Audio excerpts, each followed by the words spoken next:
आपका स्वागत है। मैं हूँ श्रुतिका आप सभी के साथ। नमस्कार, गुड मॉर्निंग। आपके साथ मैं हूँ प्रिया सिन्हा। और दिल्ली एनसीआर में इस वक्त गुलाबी ठंड देखने को मिल रही है और इसी गुलाबी ठंड के बीच फिटनेस का आपको मंत्रा देंगे, आपको खबर से भी करेंगे अपडेट। आज आपको फिट इंडिया का सुपर हिट बुलेटिन दिखाएंगे। मेघदूत पार्क से शुरू करते हैं खबरों का सिलसिला।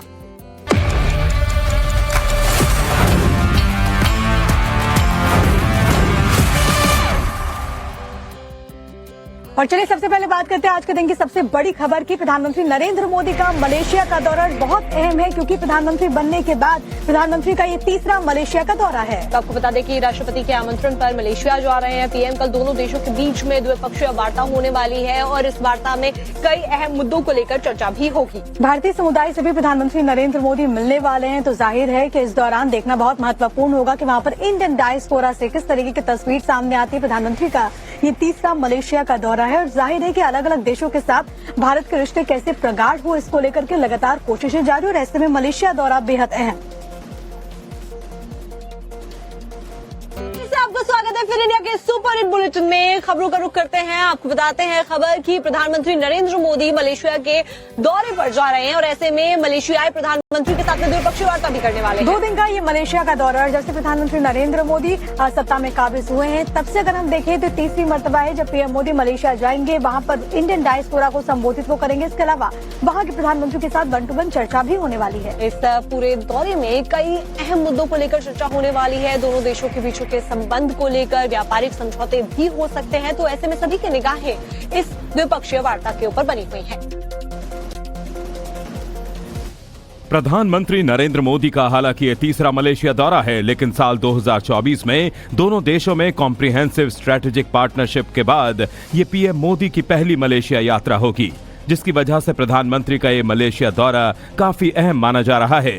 प्रधानमंत्री मोदी ये दौरा मलेशियाई प्रधानमंत्री अनवर इब्राहिम के निमंत्रण पर कर रहे हैं। प्रधानमंत्री मोदी भारतीय समुदाय के कार्यक्रम में हिस्सा लेंगे, जिसमें वो यहाँ पर रहने वाले भारतीय समुदाय के साथ चर्चा करेंगे। पीएम मोदी की यात्रा के दौरान ही 10वें इंडिया मलेशिया सीईओ फोरम का भी आयोजन किया गया है। इसमें पीएम उद्योग कारोबार जगत के प्रतिनिधियों से मुलाकात करने वाले हैं।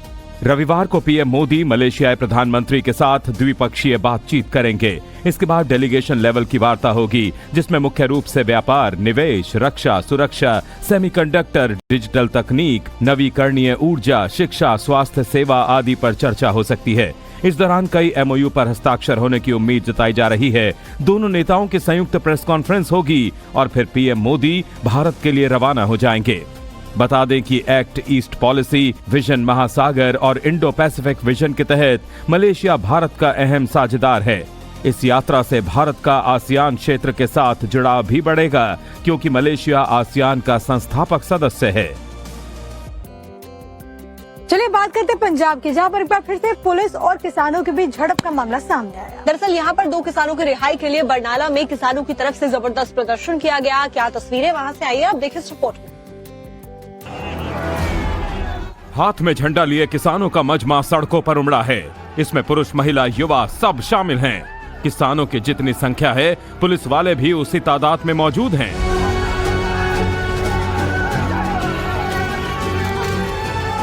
वीडियो पंजाब का है। मालवा इलाके में एक बार फिर किसान आंदोलन ने जोर पकड़ लिया है। बरनाला भटिंडा नेशनल हाईवे पर भारतीय किसान यूनियन एकता उग्रहा के सैकड़ों कार्यकर्ताओं और पुलिस के बीच भीषण झड़प हुई है। जेल में बंद 2 किसान नेताओं की रिहाई की मांग को लेकर ये किसान प्रदर्शन कर रहे हैं। पुलिस ने बैरिकेड लगाकर किसानों को रोकने की कोशिश की, लेकिन किसान किसी कीमत पर मानने को तैयार नहीं है। किसानों का आरोप है कि पुलिस ने बेरहमी से पिटाई की है, लाठियां भांजी हैं, जिसमें कई लोग जख्मी हुए हैं, लेकिन पुलिस किसानों के आरोपों को खारिज कर रही है।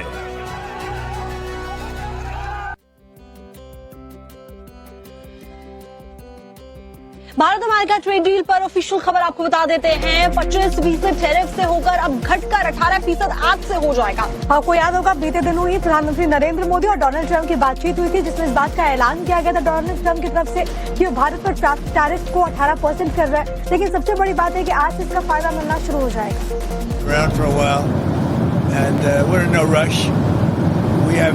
very good talks going with Iran. We have very good talks going with Russia and Ukraine.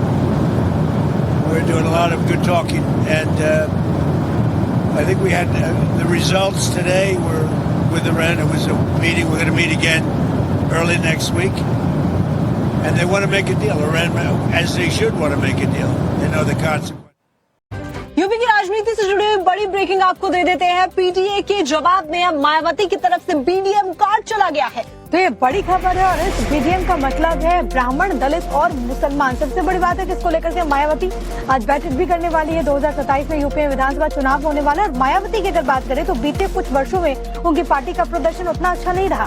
तो ऐसे में अब मायावती फिर से एक्टिव होती हुई नजर आ रही हैं और इस बार वो एक्टिव हुई हैं बीडीएम कार्ड को लेते हुए और इस बार के विधानसभा चुनावों में वो बीडीएम की रणनीति पर ही काम करने वाली है। तो देखिए किस तरीके से मायावती अब अपनी स्ट्रैटेजी को बदलते हुए और सबसे बड़ी बात है कि मायावती अब जिस तरीके से सियासत कर रही हैं उसमें ब्राह्मणों को भी किस तरीके से अपने पाले में लाना है, उसके बाद उसको लेकर के रणनीति बनाई जा रही है। यूपी में अगले साल विधानसभा के चुनाव होने हैं, लेकिन उससे पहले सूबे की पूर्व मुख्यमंत्री मायावती ने बड़ा राजनीतिक दांव खेला है। अखिलेश यादव के पीडीए के जवाब में बीएसपी सुप्रीमो ने ब्राह्मण, दलित और मुस्लिम यानी बीडीएम का सियासी पांसा फेंका है। यानी मायावती बीडीएम फॉर्मूले के जरिए पार्टी को फिर से जिंदा करने की कवायद में जुट गई हैं। इसको लेकर मायावती आज लखनऊ में पार्टी दफ्तर में बड़ी बैठक करने जा रही हैं। इस मीटिंग में प्रदेश अध्यक्ष, जिला अध्यक्ष, मंडल कोऑर्डिनेटर से लेकर बीएसपी के तमाम बड़े नेता शामिल होंगे। ब्राह्मण, दलित और मुस्लिम के जरिए 2027 की सत्ता को कैसे हासिल किया जाए, इस पर बीएसपी चीफ मंथन करने वाली हैं। क्योंकि मायावती की पिछले कुछ दिनों से खास तौर पर ब्राह्मणों को लेकर बदली रणनीति नजर आ रही है। चलिए, तो देश में अगले महीने होली का त्योहार है, हर कोई एक्साइटेड है। श्रुतिका आप हैं? बिल्कुल, मैं बहुत ज्यादा एक्साइटेड हूँ और सबसे ज्यादा एक्साइटमेंट होती है घर जाने के लिए। बिल्कुल, घर जाने की एक्साइटमेंट तो बहुत होती है, लेकिन सबसे बड़ी दिक्कत होती है टिकट की। बिल्कुल, और लेकिन इस बार टिकट के लिए रेलवे इंतजाम कर रहा है ताकि लोगों को परेशानी ना हो। तो आप देखिए ये पूरी रिपोर्ट। रेल यात्रियों के लिए होली से पहले बड़ी राहत की खबर है। रेलवे ने होली पर्व के मौके पर यात्रियों की अतिरिक्त भीड़ को संभालने के लिए विशेष तैयारी शुरू कर दी है। भारतीय रेलवे इस बार होली के दौरान बड़ी संख्या में स्पेशल ट्रेनें चलाने जा रहा है ताकि यात्रियों को आने जाने में परेशानी ना हो और कंफर्म टिकट आसानी से मिल सके। रेलवे ने बताया है कि होली के दौरान यात्रियों की बढ़ती संख्या को देखते हुए 1 मार्च से 22 मार्च के बीच कुल 1410 होली स्पेशल ट्रेन ट्रिप चलाए जाएंगे। इसमें पूर्व मध्य रेल की ओर से 285 होली स्पेशल ट्रेन ट्रिप का परिचालन किया जाएगा। रेलवे ने कुछ प्रमुख होली स्पेशल ट्रेनों की सूची टाइम टेबल के साथ जारी की है। इनमें कई ट्रेनें बिहार, उत्तर प्रदेश, मध्य प्रदेश, राजस्थान, गुजरात और पूर्वोत्तर राज्यों को जोड़ेंगी। रेलवे ने यात्रियों से अपील की है कि यात्रा से पहले ट्रेन की सही जानकारी प्राप्त कर लें। यात्री रेलवे हेल्पलाइन नंबर 139 पर कॉल कर या national train inquiry system web portal और मोबाइल ऐप के जरिए अपडेट ले सकते हैं। रेलवे अधिकारियों का कहना है कि होली स्पेशल ट्रेनें चलने से यात्रियों को त्योहार के दौरान यात्रा में सुविधा होगी और टिकट कंफर्म होने की संभावना बढ़ जाएगी। बात करते हैं राजनीति के बैरिस्टर बाबू के। प्रधानमंत्री नरेंद्र मोदी कुछ भी बोले, ऐसा हो ही नहीं सकता कि असदुद्दीन ओवैसी उस पर अपनी प्रतिक्रिया ना दे। और ऐसे में प्रधानमंत्री नरेंद्र मोदी की तरफ से जो बयान दिया गया था, अब उसी पर क्या जवाब दिया गया है असदुद्दीन ओवैसी की तरफ, आप देखिए। प्रधानमंत्री नरेंद्र मोदी ने राष्ट्रपति के अभिभाषण पर संसद में जो बयान दिया, अब उस पर AIMIM चीफ असदुद्दीन ओवैसी ने बड़ा पलटवार किया है। पीएम मोदी के बयान के बहाने ओवैसी ने प्रधानमंत्री और RSS दोनों पर जोरदार निशाना साधा। मुसलमान इतनी आबादी बढ़ रही, मुसलमान बच्चे पैदा कर रहे, जालिमों 2021 तक मुसलमानों की आबादी स्टेबलाइज हो जाएगी। इस मुल्क में कभी भी मुसलमानों की आबादी हमारे हिंदू भाई बहन की आबादी से आगे नहीं जाएगी। अब बात इनको समझ में आ रही कि 25-30 साल के बाद इस मुल्क की आबादी बूढ़ी होगी, तो RSS के मोहन भगवत बोल रहे कम से कम 3 पैदा करो, खुद तो नहीं करे अलग बात है वो। चंद्राबाबू नायडू बोल रहे 3, उन्होंने 1 पे रुक गए। पहले तो बोलते थे पॉपुलेशन पे बिल लेकर आएंगे, हमको बुरा बोलते थे, मगर अब अंदाजा हो गया कि अगर एक मुल्क की आबादी ज़ईफ होगी तो किस तरह उसके उस मुल्क पर असर पड़ता है, क्योंकि कोई इंतजाम हम किए नहीं। कल तक गाली मुसलमान को देते थे, अब आदादो शुमार उनको नजर आ रहे, सच्चाई उनको दिखाई दे रही है तो परेशान हो रहे हैं। हम पूछना चाहते हैं वजीर आजम से कि इस 60% आबादी का क्या कर रहे हैं आप? तो आरएसएस वाले बोलेंगे इनको गौरक्षक बना दिए हम, इनको हम जहां कहीं भी कोई ईसाइयों का त्योहार होगा वहां पर धावे लगा मार देंगे कि मजहब तब्दील किया जा रहा है। AIMIM चीफ ने यह बयान तेलंगाना के निजामाबाद की एक जनसभा में दिया, जिसमें ओवैसी ने मॉब लिंचिंग और SIR समेत कई मुद्दे उठाए और पूछा कि मोदी सरकार 60% युवाओं की नौकरी और स्किल पर क्या काम कर रही है। देश की राजधानी दिल्ली की, जहां पर दिल्ली जल बोर्ड के गड्ढे में गिरकर एक युवक की मौत हो गई और अब ऐसे में जो संबंधित अधिकारी हैं उनके खिलाफ में एक्शन लिया जा रहा है, कार्रवाई की जा रही है। बड़ी खबर आपको ये बताए कि 3 अधिकारियों को सस्पेंड किया गया है। सरकार इस वक्त इस पूरे मामले में एक्शन मोड में आ गई है, क्योंकि कई सारे गंभीर सवाल उठ रहे हैं। जनकपुरी में ये पूरी घटना घटी और क्योंकि आपने ग्राउंड जीरो से टाइम्स नाउ भारत की पूरी रिपोर्ट देखी कि वहाँ पर हालात क्या बने।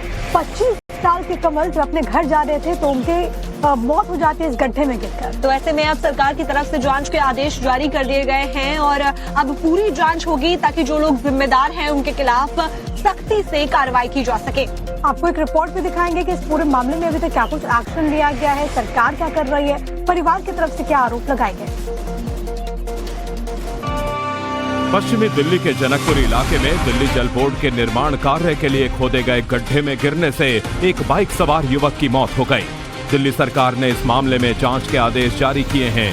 साथ ही दिल्ली जल बोर्ड के 3 अफसरों को सस्पेंड कर दिया है। आप इस देश के टैक्स पेयर हैं, आपके पैसे से इस देश की सड़क बनती है, यहाँ के अस्पताल बनते हैं, इंफ्रास्ट्रक्चर बनता है, देश का विकास होता है। लेकिन आपकी जान की कीमत क्या है वो ये गड्ढा बता रहा है। नोएडा का युवराज आपको याद होगा ना, अब दिल्ली के कमल को भी याद कर लीजिए। ये मौत का गड्ढा है और इसी गड्ढे में गिर करके 25 साल के कमल ने जान गंवा दी। सोचो इस कमल की क्या गलती थी। वो कमल जो कि हर रोज की तरह अपने दफ्तर से अपने घर जाने के लिए निकला था, पालन जाने के लिए निकला था, और यहाँ से जहाँ पर ये घटना घटी वहाँ से उनके घर की दूरी सिर्फ आधे घंटे की थी। उन्होंने अपने घर वालों से आखिरी वक्त में बात कर ये कहा कि मैं बस कुछ देर में अपने घर पहुँच रहा हूँ। लेकिन फिर क्या हुआ, फिर सामना होता है मौत से उनका। आखिरकार कौन जिम्मेदार है? जल विभाग की तरफ से गड्ढा हाल में खोदा गया, इससे पहले भी कंस्ट्रक्शन का पूरा काम चल रहा था। 2-3 महीने से कंस्ट्रक्शन का पूरा काम चल रहा था, लेकिन यहाँ पर किसी ने भी इतनी जहमत नहीं उठाई कि इस गड्ढे को ढका जा सके। किसी ने भी इतना तक ठीक नहीं समझा कि इस पूरे इलाके को कवर किया जा सके। इस गड्ढे में गिर करके कमल की जान चली गई है। मृतक के परिवार ने दिल्ली जल बोर्ड की ओर से लापरवाही का आरोप लगाया है और कमल चांदनी की मौत में साजिश की आशंका भी जताई है। परिवार ने हत्या कर शव फेंके जाने का शक जताया है। वहीं आम आदमी पार्टी के नेता सौरभ भारद्वाज भी घटनास्थल पर पहुंचे और उन्होंने दिल्ली पुलिस पर क्राइम सीन बदलने का गंभीर आरोप लगा दिया। सीधे तौर पे दिल्ली पुलिस ने क्राइम सीन को फज किया है। क्राइम सीन के अंदर बदलाव करके खुल्लम खुल्ला फर्जीवाड़ा किया, ये सबके सामने। घटनास्थल के ठीक बराबर में टेंट में तैनात गार्ड लापता है। वो इस केस का सबसे बड़ा गवाह माना जा रहा है। दिल्ली सरकार के मंत्री प्रवेश वर्मा ने सभी डीजेबी साइट्स पर सख्त सुरक्षा आदेश जारी करते हुए परिवार के साथ खड़े होने की बात कही है। बात करें तेलंगाना की, जहाँ पर मुख्यमंत्री रेवंत रेड्डी ने एक बहुत बड़ा बयान दिया है। रेवंत रेड्डी ने खुद को रेवतुद्दीन भी बता दिया और कांग्रेस पार्टी को मुसलमानों का सच्चा हितैषी कहा। आप देखिए, आज कोई मुसलमान के भाई रेवंत को रेवंतुद्दीन कहे तो भी मेरे कोई परवाह नहीं है। मैं इसको अच्छी तरीका से मैं स्वीकार करता हूं। भारतीय जनता पार्टी रामचंद्र राव रेवंतुद्दीन अन्नाవు కదా, నాకేం ప్రాబ్లం లేదు। రేవంత్ గౌడ్ అయినా, రేవంత్ మాదిగ అయినా, రేవంత్ ముదిరాజ్ అయినా, రేవంత్ యాదవ్ అయినా, సర్దార్ రేవంత్ సింగ్ అయినా, లేకపోతే రేవంతుద్దీన్ అయినా నాకేమీ అభ్యంతరం లేదు। तेलंगाना सीएम रेवंत रेड्डी ने एक जनसभा में सीना ठोक कर ये बयान दिया, जिसका आयोजन जमीयत उलेमाए हिंद ने किया था। उन्होंने कहा कि जब भी मुसलमानों ने कुछ चाहा उसे कांग्रेस ने पूरा किया। जगह पे मुसलमानों के और 4% जो रिजर्वेशन हमने दिया, 4% रिजर्वेशन बचाने के लिए हम लोग मेहनत कर रहे हैं। मुसलमानों को जो जो जब जब जरूरत है सब कुछ कांग्रेस पार्टी ने दिया।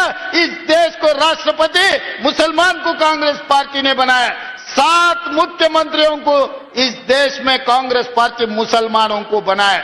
मुसलमानों को मंत्री बनाने के लिए मोहम्मद अजहरुद्दीन को बिना एमएलए बिना एमएलसी हम मंत्री बनाए। कल परसों हम उनको भी एमएलसी बनाने वाले हैं। उन्होंने आगामी विधानसभा सत्र में हेट स्पीच पर कानून लाने की बात भी कह दी। मुख्यमंत्री ने कहा कि देश में शांति और सौहार्द बनाए रखने के लिए ऐसे भाषणों पर कड़ी कार्रवाई जरूरी है। मुख्यमंत्री रेड्डी का ये भाषण बीजेपी नेता रामचंद्र राव के रेवंतुद्दीन वाले बयान के पलटवार के तौर पर देखा जा रहा है। बुलेटिन में आपको आगे दिखाएंगे आत्मघाती हमले से कैसे दहला पाकिस्तान, लेकिन उससे